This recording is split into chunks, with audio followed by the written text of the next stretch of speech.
Welcome to the Synergy podcast, the space where we redefine how we move, heal, and experience our bodies. My name is Arianna Montanari, yoga synergy teacher, soap maker, and beekeeper, and really advocate for a pain-free, pleasure-driven life. Here, we break free from the unspoken rules that tell us how we should look, how we should move and feel. And through intuitive movement, self-care, and deeper connection with nature, we explore what it truly means to live without tension, pain, or limitations. So whether you're a yogi, a seeker, or simply curious about stepping into a more liberated way of living, you're in the right place. So let's dive in. Welcome to this episode of the Synergy podcast. This episode is a solo one because it's spring and my beekeeper's heart really wanted to share with you some info to maybe affect in a positive way your spring and the way you experience the spring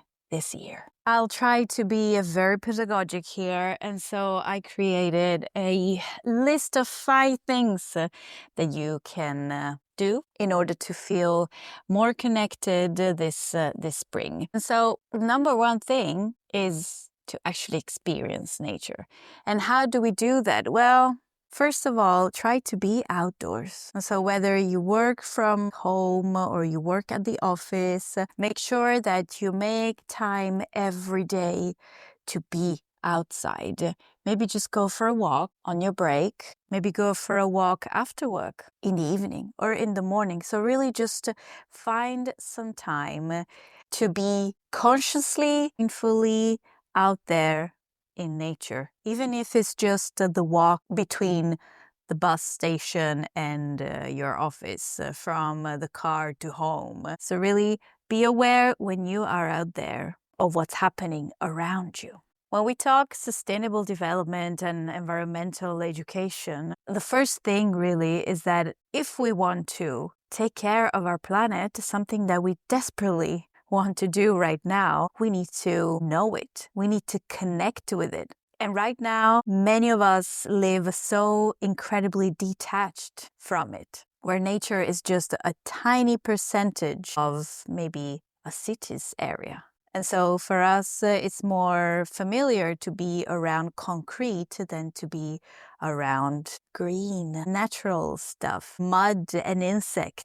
My invitation is experience nature, and to make the experience more conscious, be present and observe. And that's number 2 thing that you can do. In order to make it more conscious, observe what is happening around you. So please remove those earpods, the music, all the sounds that are just cutting you off from the environment around you. Remember, we're just becoming like robots. Remove the earplugs, be connected with the environment around you. Remove your eyes, your gaze from the phone, and look around you. Ears and eyes gazing around. And as a method, you could start noticing what's going on at ground level. If there is any grass starting to grow green and fresh, if flowers are popping out here and there, maybe you might notice that some insects are starting to come back to life. And something that always fills my heart with joy is when I see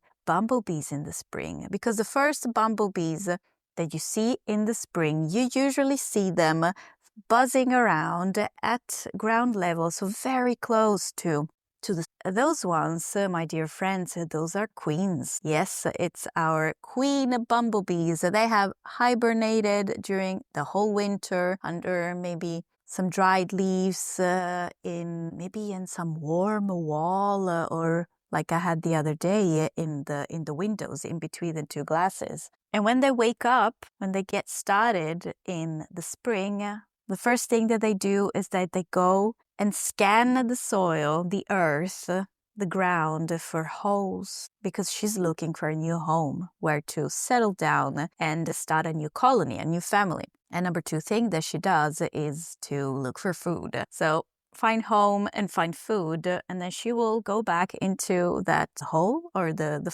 place that she found and will start laying eggs and creating the nest So it's so fascinating. And actually, if you live in Sweden, there is a homepage that I will put in the link in bio, basically, for this podcast episode, where you can actually report where you have seen bumblebee queens. You might also see some other insects, some other bees, and you have honeybees, the ones that live in the little houses and make honey and are often taken care of by a beekeeper like myself. And you have solitary bees. Solitary bees are those wild bees, so-called. They live by themselves, so they don't live in colony. So they might live with a lot of neighbors, but they are on their own. They work on collecting food, laying eggs all by themselves. And we will get to that a little bit later. When it comes to honeybees, what you will see now is that they have started to fly out. If you live close to beehives, you might have seen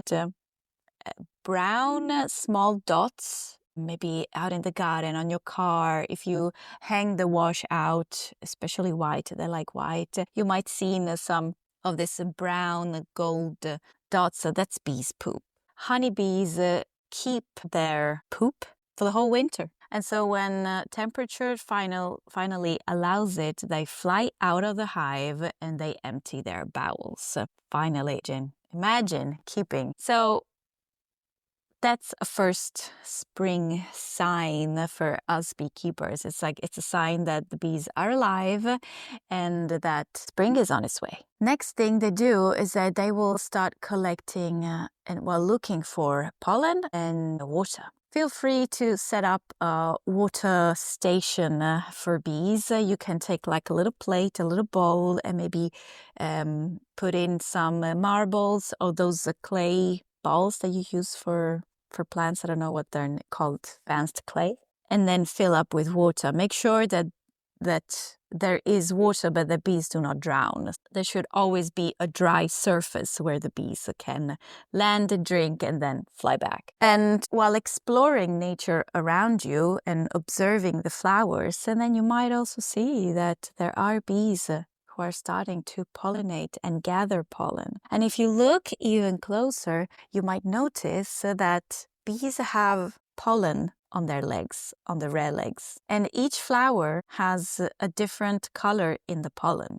So for instance, now there's a lot of flowers who have a more of a bright or intense yellow, but also some who have like a bluish, purplish pollen. It's very fascinating. So you know what flowers are around. The so-called scilla, those have a purple pollen, and it's super interesting to just sit in front of the hive and look like, ooh, what have you found? So observe the details at the ground level and then look up a little bit, check out the trees. So what's happening in the trees? Do they have buds? Are they starting to make leaves? And also, what tree is it that you're looking at? Do you know the name? Do you know the shape of the leaves? Do you know if it will bloom?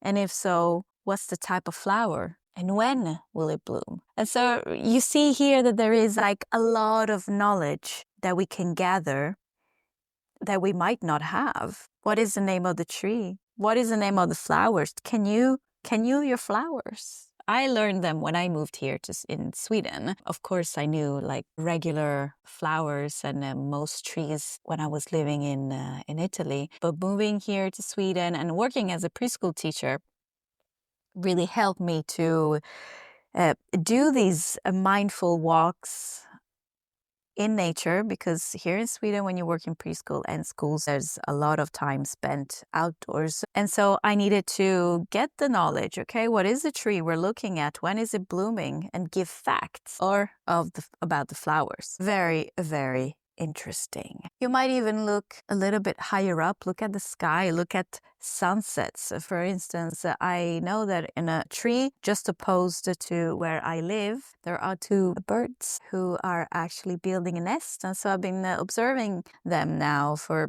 about 5 days, bring in one little stick at a time, and at the very top of the tree they are building. And I was wondering about it this morning. Who else has noticed this? How many of the people living in this area have noticed that there are two birds that are nesting on the treetop, the really top of the tree? So observe, connect, be mindful. This morning, while I was super ready to record this episode, I heard the noise. The noise coming from outside of the leaf blowers. You know, in Sweden, it's a clear spring sign when they start cleaning all the roads from grit and sand. And this morning they started, of course, with all the leaf blowers, probably in the preschool and school, but also on that led me to, first of all, I had to wait because it would make so much noise. Second of all, if you have a garden or if you have a terrace or a patch of land that you're taking care of, always try to maybe wait as long as you can with cleaning up all those dried leaves and basically removing that protective layers from the soil. You have to think that nature has created this perfect mechanism that is the trees producing leaves, and the leaves are falling and they rest on the soil, and then they become nourishment, they become soil again. When we remove that layer, and think like it's probably like this also in your area, but in the autumn, it gets like, that's priority number one, remove all the leaves. So remove.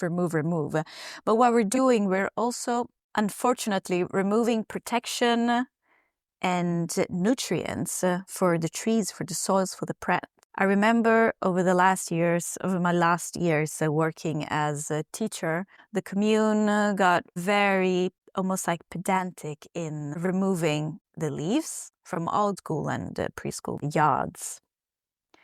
And what I observed over the span of 3 years is that there was an incredibly fast soil erosion. Remember that there are children walking, running, sledging on the slopes, on the ground. And without the protection that the leaves were offering, grass stopped growing, flowers stopped growing, and there was like holes everywhere because of soil erosion. So be mindful about that. Leaves are there for a reason. And then, of course, make it work. Make it work so that it looks nice enough. But nature doesn't want polished. Nature also wants it a little bit messy. Which leads me to another tip that I can give you. And even if you have a terrace, it doesn't have to be super tidy, super clean. Allow it to be a little bit messy. Allow some pots to be upside down, empty, so that spiders can move in, so that insects can move in those leaves so that you might be blowing off and then putting in plastic bags and then driving to some sort of eco center to drop them off. First of all, we're creating an incredible loophole in this perfect system that the nature has created, being very reliant on fossil fuels. But also in those leaves, they create shelter for animals and for insects. So those sweet bumblebees, the queens, they might be resting in those leaves. Some hedgehogs, they might also be resting in there. I see sometimes where they prune trees in the autumn, and then you make a pile of all the branches that you have cut, and then you leave it there, and then maybe burn it in the spring. Remember that 90% many insects and animals moved into that pile because it is shelter. So the invitation here is to really be aware of nature's plans, nature's ways, and how our actions affect and sometimes disrupt nature's ways. And I know it's hard, but I think we own it. We own it to nature, to give her a little bit more space in our daily life and in our neighborhood.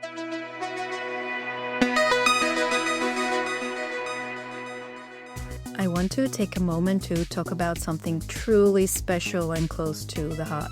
Miele Strega, my own line of natural handmade body products. And as you know, I am passionate about moving with ease and feeling good in our bodies, and that extends to what we put on our skin. Each batch of Miele Strega products is crafted with love, for real, by me, using ingredients from my very own beehives and my darling bees, combined with pure botanicals. Whether it's a soothing luxury whipped body butter, a nourishing lip balm, or a gentle soap, everything is designed to support your body's natural rhythm, just like the practices we explore here. If you're looking for skincare that's pure, it's intentional and deeply connected and aligned to nature, check it out at mielestrega.com. And because you're a listener, I've got a special gift for you.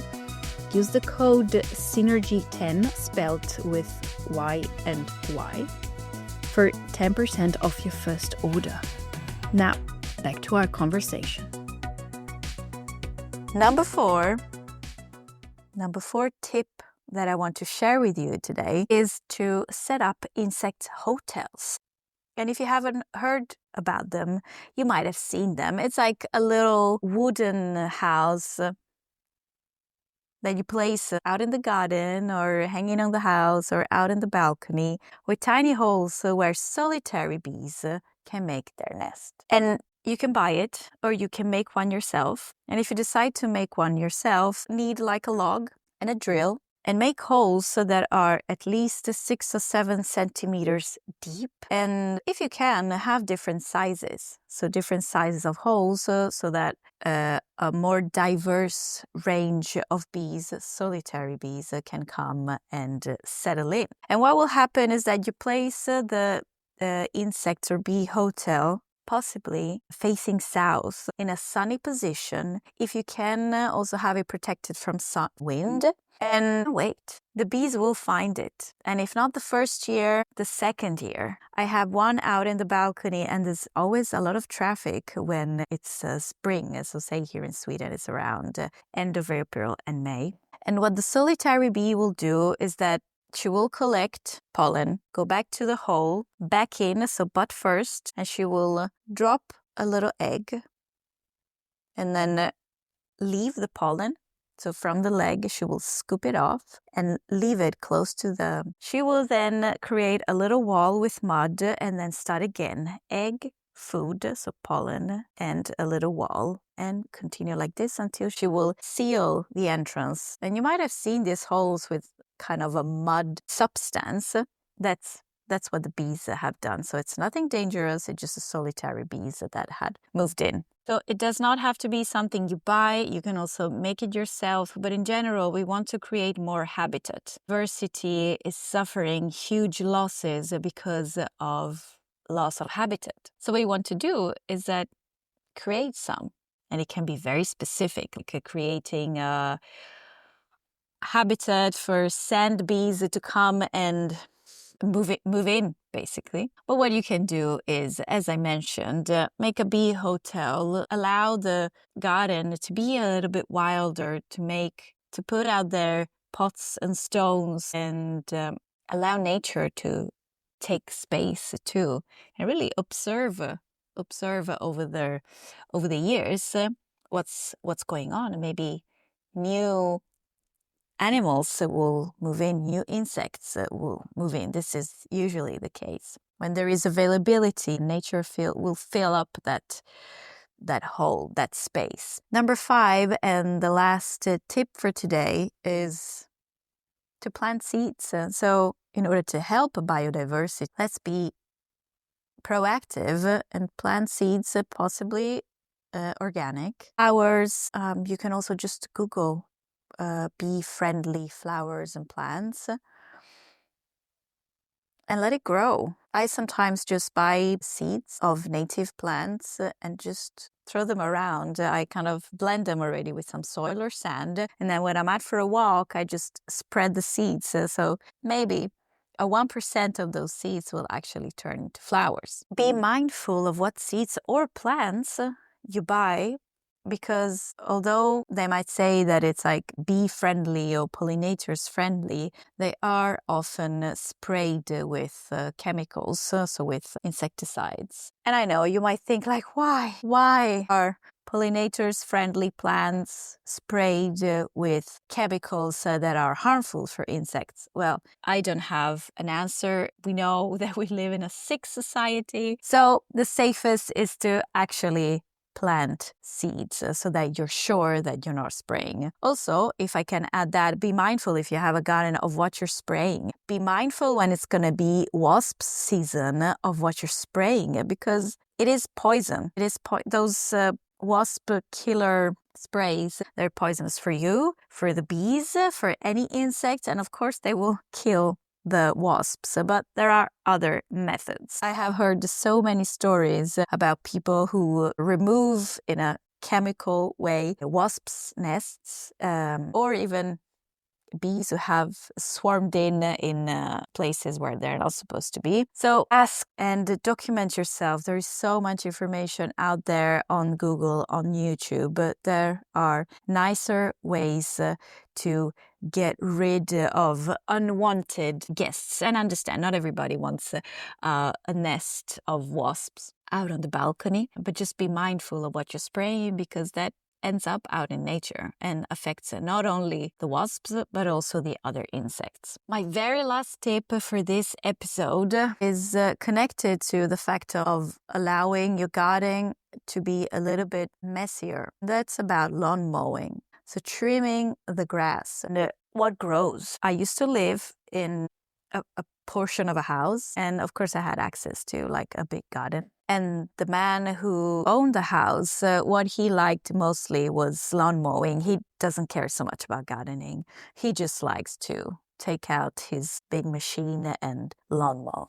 And so over the years, so while I was living there, I kind of, started hinting, do you really have to, cut all the flowers right now because everything is blooming now? Can you wait like a week? And he did. And then I also fought my battle for dandelions. Dandelions, so those yellow flowers that grow literally everywhere in the northern hemisphere, they are an incredibly important source of pollen and food for insects in the spring. And they grow everywhere. So instead of seeing them as bad weeds, see them as this incredible source of food that grows for free. We don't have to do anything. It grows spontaneously.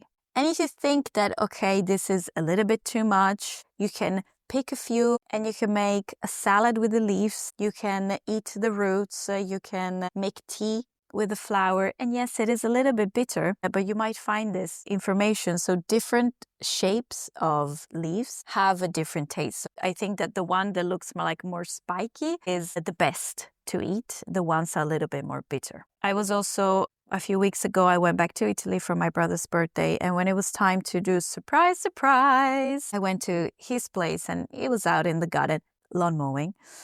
And removing all the dandelions and the spontaneous flowers and bad weeds, so-called, that were growing. I was like, nah, I just want to get rid of them. And I'm like, no, but why? It's like flowers. Like the bees love it, the insects love it. And all the plants, all the spontaneously growing plants in your garden, they're flowers. That they're not dangerous. Like we need to switch a little bit that mindset of I want to remove them all and think they are growing, let's allow them to grow. Then, of course, you can control them slightly, but just remember that they're very important. So dandelions are not the bad guys. Dandelions are super important for pollinators and for bees in the spring. That was my contribution for today's episode. As a beekeeper and as a person who really connects and stands for nature, I hope that this will make you think, that some parts of this episode will stay with you and you will think about my words. So when you are out there in nature and maybe see the first flower growing or a bee flying or a queen bumblebee, and then through the course of summer, this might actually support you, not just wanting to be the human that decides everything on nature, but to actually have this conversation and this more open, collaborative way of living. And so that's a wrap for today's episode of the Synergy Podcast. I hope this conversation sparked something within you, a new way of thinking, feeling, or treating nature. If you love this episode, let me know. Share it, leave a review, or connect with me on Instagram at Mielistrega. And if you're ready to go deeper, Check out my yoga offerings, handmade natural products, or beekeeping workshops at mielestrega.com. Remember that your body is yours, your pleasure is yours, and living pain-free and connected is possible. Until next time, move with ease and live with joy.